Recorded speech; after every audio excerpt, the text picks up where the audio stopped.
बिस्मिल्लाहिर्रहमानिर्रहीम। अस्सलामुअलैकुम। मेरा बाप बचपन में ही माँ को छोड़कर चला गया और दूसरी औरत से शादी रचा ली। मैं इकलौती बेटी थी, लेकिन हालात की बदकिस्मती ने मेरी किस्मत भी स्याह कर दी कि मुझे अकेली को भी वो लाड प्यार न मिल सका जो अक्सर लाडले बच्चों को मिलता था। मैंने होश संभालते ही अम्मा को यूं ही अपने और मेरे लिए मेहनत मजदूरी करते हुए ही देखा था। हम मामू के घर रहते थे और ममानी बहुत ज्यादा झगड़ा करती। अम्मा बंगले पर काम करके वापस आने के बाद मामी के घर का सारा काम भी करती, लेकिन फिर भी वो खुश ना होती। मामू चुपचाप सब कुछ देखते रहते, मगर बहन की खातिर बीवी को कभी कुछ नहीं कहते थे। शायद वो भी मेरी माँ और मुझे बोझ समझते थे। मैंने कई बार देखा अम्मा अपनी पुरानी तस्वीरें देखते हुए हमेशा उदास हो जाती थी और घंटों अपने बहन भाइयों को याद कर कर के रोती। मेरी अम्मा की एक और बहन यानी मेरी एक खाला और भी थी, मगर हम इनसे कभी नहीं मिले थे। अम्मा बताती थी कि वो मुल्क से बाहर होती है, लेकिन मामी हमेशा खाला के बारे में बुरी बातें करती और कहती उन्होंने अपनी पसंद से भाग कर शादी की थी, इसलिए उनके यहाँ पहली ही औलाद पर उन्हें सजा मिल गई। मेरी खाला का बेटा ख्वाजा सिरा था। वो अब भी अपने माँ बाप के साथ मुल्क से बाहर ही रहता था। मैं कभी कभी सोचती, अगर वही बेटा उनके इस मुल्क में पैदा होता तो क्या वो इतनी आसानी से माँ बाप के साथ रह लेता? इसका जवाब सिर्फ नहीं था। फिर उसकी परवरिश माँ बाप ने नहीं बल्कि किसी गिरोह ने ही करनी थी। यही सब हालात देखते हुए और सहते हुए मैं जवान होगी। मैंने खूब कद काठ और रंग रूप निकाला था। मेरी खूबसूरती से हर कोई मुतासिर होता था। दूसरी तरफ मेरी मामू की बेटियां खूबसूरत नहीं थीं, इसलिए वो दोनों मुझसे बहुत ज्यादा जलती थी। मामी का रवैया भी मेरे साथ अच्छा नहीं था। वो अक्सर अम्मा से कहती कि बेटी पर नजर रखो, कहीं ये भी अपने बाप और खाला के नक्शे कदम पर ना पड़े। मुझे ममानी की बातों पर दिल से अफसोस होता है कि न जाने क्यों वो हम माँ बेटी के लिए इतनी नफरत दिल में रखती हैं, जबकि हम तो इनका बुरा नहीं सोचते। एक दिन मेरी सालगिरह पर ममानी की दोनों बेटियां मुझसे कहने लगी, आज हम तुम्हें घर से बाहर घुमाने फिराने लेकर जाएंगी, तुम बस अपनी माँ से इजाजत ले लो। लेकिन ये बात हमने अपनी अम्मा को नहीं बताई। तुम भी मत बताना। मैं घूमने फिरने के शौक में उनकी बातों में आ गई और अम्मा से झूठ कहा कि ट्यूशन वाली बाजी से कुछ सवाल पूछ कर आती हूँ, कल मेरा टेस्ट है और मुझे समझ नहीं आ रहे। अम्मा मुझे पढ़ा लिखा कर अफसर बनाना चाहती थी। वो मेरी पढ़ाई को लेकर हमेशा से बहुत फिक्रमंद थी, इसलिए मान गई। मैं घर से अकेली निकली और मेरे पीछे पीछे ही मेरी मामू की दोनों बेटियां भी आ गईं। वो मुझे एक बड़े होटल में ले आई और कहा कि तुम्हारा भी अच्छे खाने और अच्छी जिंदगी गुजारने का हक है, इसलिए आज अपनी सालगिरह पर इंजॉय करो। वो दोनों मुझे एक मेज पर बिठाकर ये कहकर वहाँ से चली गईं कि वो खाने का कहकर अभी आती हैं। मुझे वहाँ अकेले डर तो लगा और अम्मा से बोले गए झूठ पर अफसोस भी हुआ, लेकिन मैंने सोचा कि थोड़ी देर की बात है और फिर तो घर ही चले जाना है। अभी ये सब सोचते हुए कुछ ही देर गुजरी थी कि वहाँ एक लड़का आकर सामने रखी हुई कुर्सी पर बैठ गया। वो मेरी तरफ देखकर मुस्कुराते हुए मेरा नाम पूछने लगा तो मैं डर गई और इधर उधर नजर दौड़ाई अपने मामू की बेटियों को तलाश में, जो कि मुझे कहीं भी दिखाई नहीं दी। मुझसे अब मजीद इंतजार भी नहीं हो रहा था। मैं जल्दी जल्दी खुद ही उठकर घर की राह ले ली, क्योंकि मुझे अब मजीद यहाँ बैठना ठीक नहीं लग रहा था। मैंने एक रिक्शा पकड़ा और घर की तरफ चल दी।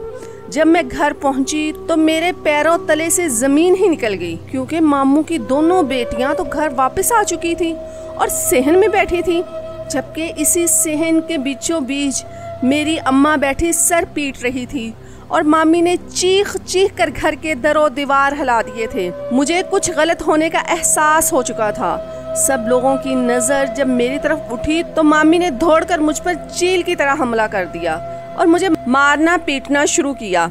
मैं ना समझे से बार बार पूछूं, मुझे मेरी गलती तो बताएं, क्या हुआ है? इस सारे तमाशे में अम्मा खामोश बैठी मुझे पिटता हुआ देखती रही। मुझे अपनी अम्मा की बेहिसी पर बहुत सदमा पहुंचा कि वो अपनी बेटी को ऐसे कैसे किसी के भी हाथों रिस्वा होता देख सकती हैं। आखिर मामू को ही मुझ पर रहम आया और उन्होंने मुझे ममानी के चुंगल से आज़ादी दिलवाई और मुझसे पूछा कि मैं अकेली कहाँ गई हूँ।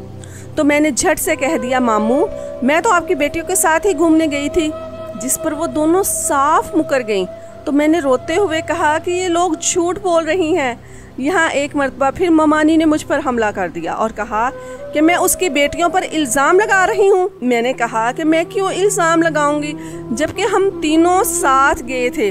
तो फिर मेरे मामू की बेटी ने आगे बढ़कर अपना फ़ोन निकालकर सबके सामने कर दिया। उसके मोबाइल पर नज़र पड़ते ही मेरा तो खून खुश्क हो गया और मैं थर थर कांपने लगी।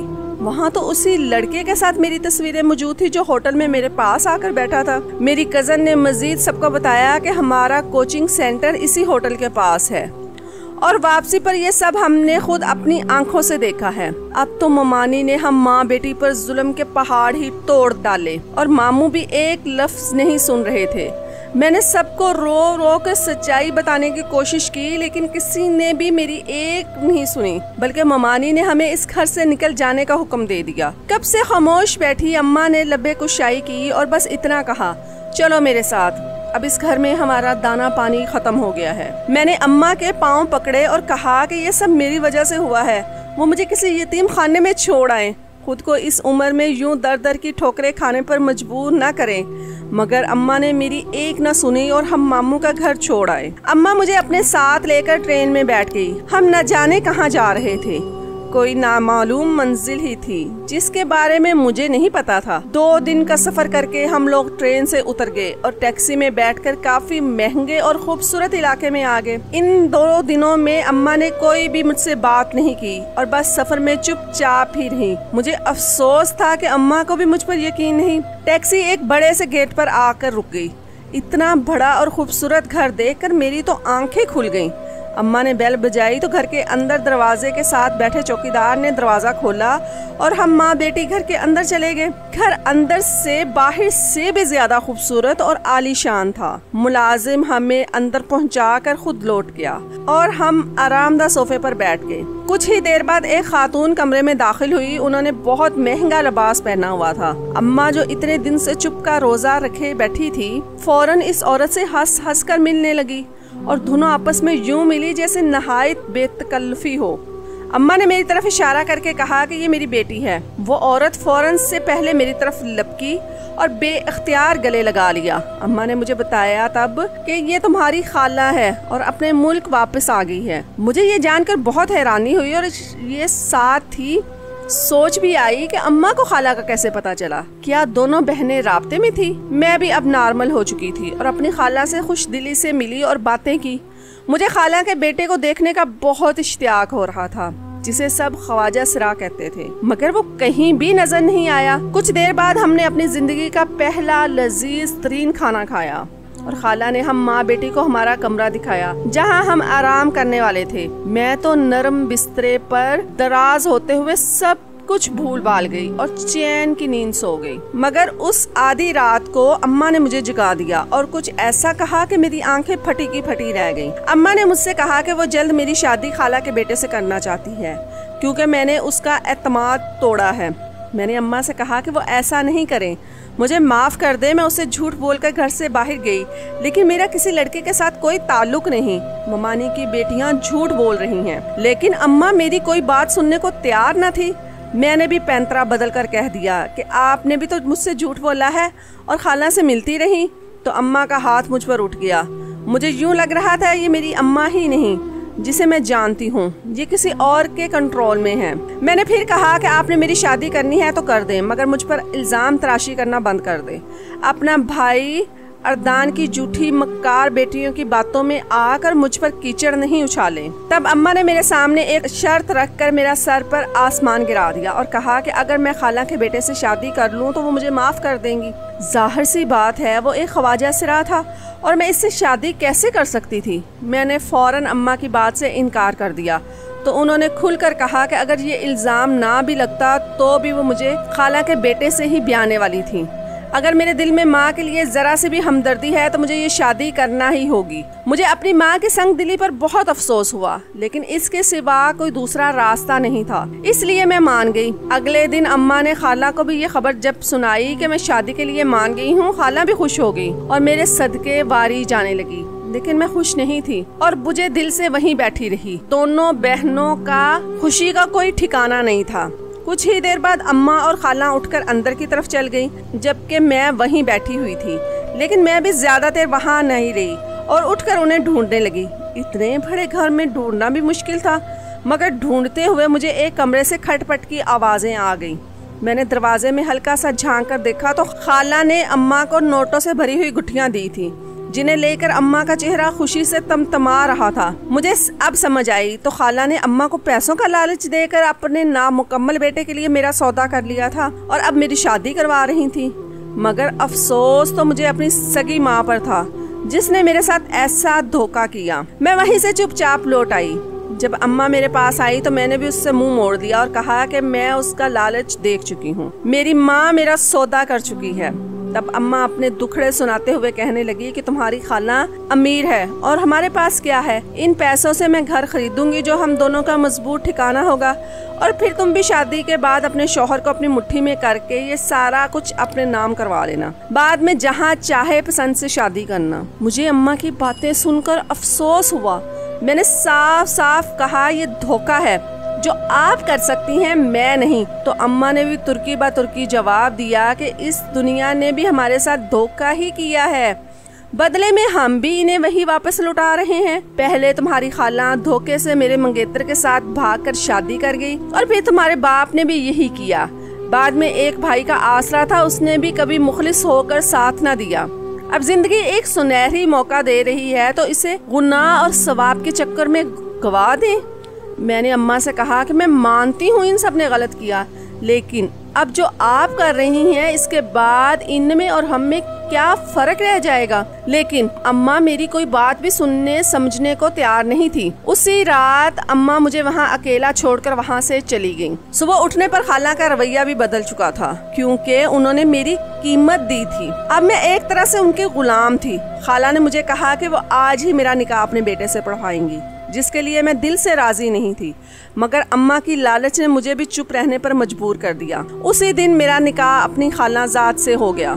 निकाह बहुत सादगी से हुआ और इसमें कोई भी शामिल नहीं था, और पता नहीं अम्मा भी कहाँ चली गई थी। मुझे अम्मा की लालच से दिल में मलाल था। निकाह के बाद मुझे शौहर के कमरे में पहुंचा दिया गया, जहां मैं पहले कभी नहीं आई थी, मगर अब तो इसी कमरे में न जाने कब तक कैदियों जैसी जिंदगी गुजारनी थी। मुझे अपनी खाला की चालाकी पर जी भर के गुस्सा आया, जिसने अब तक मुझे अपने शौहर को देखने भी नहीं दिया था। न जाने इसके पीछे खाला का क्या मकसद था। कुछ ही देर बाद कमरे का दरवाजा खुलने की आवाज आई और साथ ही कोई भारी आवाज के साथ गला खंकार कर आगे बढ़ा। मैं अपने बेड पर सिमट से गई और एक चोर निगाह उस शख्स पर डाली तो मेरी निगाहें पलटने से इनकारी हो गईं। आने वाला शख्स इंतहाई खूबरू था और कहीं से भी ख्वाजा सरा नहीं लगता था, मगर हकीकत तो यही थी कि वो नामुकम्मल था। वो शख्स मेरे पास आकर बैठ गया। मुझे यकीन नहीं हो रहा था कि इतना खूबसूरत मर्द मेरा शौहर हो सकता है। उसने अपनी वजाहत से भरपूर मर्दाना आवाज में मुझे सलाम किया और हाल अहवाल पूछा, जिसका मैंने कांपती हुई आवाज में जवाब दिया, क्योंकि उस वक्त मैं हैरत के समंदर में गोताजन थी। मेरे शौहर ने मुझे मुंह दिखाई का कीमती तोहफा दिया और मुझसे खूबसूरत लफ्जों में इजहार किया। मैं भी खुश हो गई और मेरा डर भी जाता रहा। उसके बाद सारी रात प्यारो मोहब्बत में गुजर गई और मुझे उम्मीद हुई मेरी जिंदगी में बहुत बेहतरी आ जाएगी। लेकिन सुबह होते ही एक शोर की आवाज से मेरी आंख खुली और मैंने देखा कि खाला मेरे कमरे में आ चुकी थी, और मैं हैरान रह गई जब खाला के साथ एक लड़का तालियां बजाते हुए आया और मेरे पहलू में बुरजमान हो गया। मैं डर से चीख मारकर दूसरी तरफ हो ली। आने वाले इस लड़के का अंदाज हूबहू ख्वाजा सराज जैसा था, जबकि मेरा शौहर कमरे से गायब था। मैंने पूछा, खाला ये कौन है? तो खाला ने मेरे सर पर यह कहते हुए बम फोड़ा, यही तो तुम्हारा शौहर है, और ये रात अपने दोस्तों के साथ गया हुआ था। देर से वापस आया तो दूसरे कमरे में सो गया। मैं कभी अपने शौहर को देखूं और कभी रात के मंजर को याद करूं। मेरा दिल चाहा अभी जमीन फटे तो मैं इसमें समा जाऊं या यहाँ से भाग कर कहीं छुप जाऊं। मैं जानते हुए भी खाला को कुछ नहीं बताया कि रात मेरे कमरे में कोई और था और तकदीर मेरे साथ कितना बड़ा मजाक कर चुकी है। मैंने खुद को संभालते हुए जल्दी से उठकर अपना हुलिया दुरुस्त किया और अपने असली शौहर को देखा, जो कहीं से भी वो वजिया मर्द नहीं लग रहा था जो रात मेरे कमरे में आया था। ये तो अपने अंदाजो अतवार से पूरा ख्वाजा सरा था। उसके साथ मैं जिंदगी कैसे गुजार सकती थी, मगर चुपचाप बर्दाश्त कर लिया। मेरे शौहर को मेरी रत्ती भर परवाह न थी। वो अपने ही मशगलों में गुम रहता और मुझसे कम ही बात करता। मैं भी शुक्र अदा करती कि वो मुझसे कम घुलता मिलता है और अपनी अलग दुनिया में ही मसरूफ रहता है। कुछ ही दिन बाद मेरा शौहर ने वापस दूसरे मुल्क जाने का फैसला किया। मुझे ये सुनकर बेहद खुशी हुई क्योंकि उसका मेरी नजरों से दूर चले जाना ही बेहतर था। मेरे शौहर के जाते ही इतना बड़ा घर खाली रह गया और अब मैं और मेरी खाला ही इस घर के मकीन थे। मैंने आहिस्ता आहिस्ता खाला के दिल में जगह बनाने की कोशिश की और सबसे पहले किचन की जिम्मेदारियां अपने सर पे ले ली। मैं रोज नित नए खाने बनाती और खाला को खुश करती। मैं खाला के साथ बाहर भी जाने लगी। मेरी जिंदगी में अब कोई कमी नहीं बची थी सवाए सच्चे प्यार के और एक हमदर्द हमसफर के। मैं नो बेहाता मगर कवारी ही लड़की थी। मुझे कभी कभी इस शख्स की बहुत याद आती जो शादी की पहली रात कमरे में आया था मगर इसके बाद दोबारा नहीं आया। मेरे लिए हैरत की बात थी कि उसका क्या मकसद था और वो कौन था। साथ ही मुझे अपनी माँ की बहुत फिक्र रहती थी जिसने कभी पलट कर मेरी खबर नहीं ली। एक दिन मैं और खाला इकट्ठे बाजार गए। वापसी पर हम बाहर खाना खाने के लिए एक होटल पर रुक गए। वहाँ मेरी नजर अचानक उस लड़के पर पड़ी जो उस वक्त मेरे पास आकर बैठा था जब मैं अपने मामू की बेटियों के साथ होटल आई थी। और यही तो आज इस सब बातों का जिम्मेदार था जो मेरे साथ हो रही थी। मैं तेजी से उसकी तरफ बढ़ी और वो भी मुझे पहचान चुका था। मैंने उससे पूछा कि जिस दिन वो मेरे पास आकर बैठा था उसका क्या मकसद था। वो लड़का कुछ लम्हे तो खामोश रहा, फिर उसने सब सच बता दिया कि उसे मेरे मामू की बेटियों ने ऐसा करने को कहा था। मुझे उस वक्त शिद्दत से ख्वाहिश हुई कि काश अम्मा भी यहाँ होती और मेरी बेगुनाही का सबूत अपनी आंखों से देख लेती कि कैसे उनके अपनों ने मुझे नजरों से गिराने के लिए ये सब ड्रामा रचाया था। मगर अम्मा होती भी तो कुछ ना करती क्योंकि उनकी आंखों पर भी लालच की पट्टी बंध गई थी। जब हम घर वापस आए तो कुछ ही देर बाद खाला घबराई हुई मेरे पास आई और उसकी उड़ी हुई रंगत देखकर मेरा दिल किसी अनहोनी का बताने लगा। खाला ने बताया कि अम्मा का एक्सीडेंट हुआ है और वो अस्पताल में है। मुझे इतला हुई। मैं अम्मा की बीमारी का सुनकर परेशान हो गई और फौरन माँ के पास पहुँची जहाँ उसने मुझसे माफ़ी मांगी। लेकिन मैं इस इरादे से अभी नहीं थी कि अम्मा से कहूँ कि मैं इस जैसी हरगिज़ नहीं हूँ। मैं अपनी माँ का साथ छोड़ने वाली नहीं हूँ। अम्मा अपनी दोनों टांगों से माजूर हो गई थी। मैं अम्मा को अपने पास ले आई और दिन रात उनकी खिदमत में एक कर दिए। साथ ही इस मुश्किल वक्त में खाला ने मेरा भरपूर साथ दिया। एक रात मैं अम्मा के पास से उठकर अपने कमरे में जाने लगी तो मुझे कमरे के पिछले हिस्से में आवाजें सुनाई दी। मेरे कदम खुद ब खुद उस जानिब बढ़ गए। मैंने देखा कि वहाँ खाला के साथ दूसरा भी कोई है जिससे खाला राजदारी में बातें कर रही थी। मैं वहाँ से पलट आई मगर अब मुझे खाला पर नजर रखने की जरूरत थी। मुबादा कोई नया खेल खेला जा रहा हो। अगले रोज मैंने खाला पर नजर रखी और फिर उसी जगह पर आधी रात को खाला को जाते हुए देखा तो मैं भी उनके पीछे पीछे गई जहाँ मेरी खाला उसी शख्स के साथ खड़ी बातें कर रही थी जो शादी की पहली रात मेरे कमरे में आया था। तो खाला इसे पहले से जानती थी और मेरे साथ धोखा कर रही थी। हालांकि मैंने इन्हें अपनी माँ जैसा समझा और दिन रात खिदमत की। मैंने अगले रोज सारी सूरत हाल से अम्मा को आगाह किया। अम्मा इस सारे मामले से लाताल्लुक थी। मैंने अम्मा को जितलाया कि तुम्हारे लालच ने हमें इन हालात में लाकर फेंका है। मेरी जिंदगी बर्बाद हो गई है। जिंदगी में तुम्हारे अपनों ने तुम्हें इसलिए धोखे दिए क्योंकि तुम्हारी नीयत में भी खोट थी, मगर मेरी नीयत खराब नहीं, इसलिए मैं सच्चाई का पता लगा कर ही रहूंगी। अगले रोज मैं खाला के दोबारा वहां आने से पहले पहुंच गई और एक जगह पर छुप गई। जैसे ही वो शख्स दीवार फैलांग कर आया तो मैं उसके सामने निकल कर आ गई। मुझे देखकर वो एक लम्हे के लिए सटपटा कर रह गया। मैंने उस शख्स से कहा कि तुम कौन हो और इस घर से तुम्हारा क्या रिश्ता है। तो उसने मुझे पुरसुकून अंदाज में जवाब दिया कि वो मेरी खाला का बेटा है। मुझे उसकी बात पर यकीन नहीं था क्योंकि खाला का एक ही बेटा था जो ख्वाजा सिरा था और अब मुझ बदनसीब का शौहर था। मैं अभी से सच्चाई पूछने वाली ही थी कि पीछे से मुझे खाला की आवाज सुनाई दी। खाला ने पुरसुकून लहजे में कहा कि यही मेरा बेटा है। तो मेरे पैरों तले से जमीन निकल गई। मैंने उनसे पूछा कि वो कौन था जो वो मेरे कमरे में शौहर कहकर लाई थी। तो फिर खाला ने मुझे सारी हकीकत बता दी। जब उन्होंने शादी की तो सारे घर वाले खाला की शादी के खिलाफ थे क्योंकि खाला का शौहर मेरी अम्मा का मंगेतर था, मगर इन्हें खाला पसंद आ गई। शादी के बाद पहले बच्चे की पैदाइश पर अम्मा खाला के पास गई और वापस आकर खानदान भर पे मशहूर कर दिया कि खाला ने एक ख्वाजा सरा को जन्म दिया। अपने बेटे के मुस्तकबिल से घबरा कर खाला और उनके शौहर मुल्क से बाहर जाने का फैसला कर लिया, मगर खाला ने हमेशा दिल बड़ा रखा और अम्मा से राब्ता नहीं खत्म किया, जबकि अम्मा बदले की आग में जल रही थी।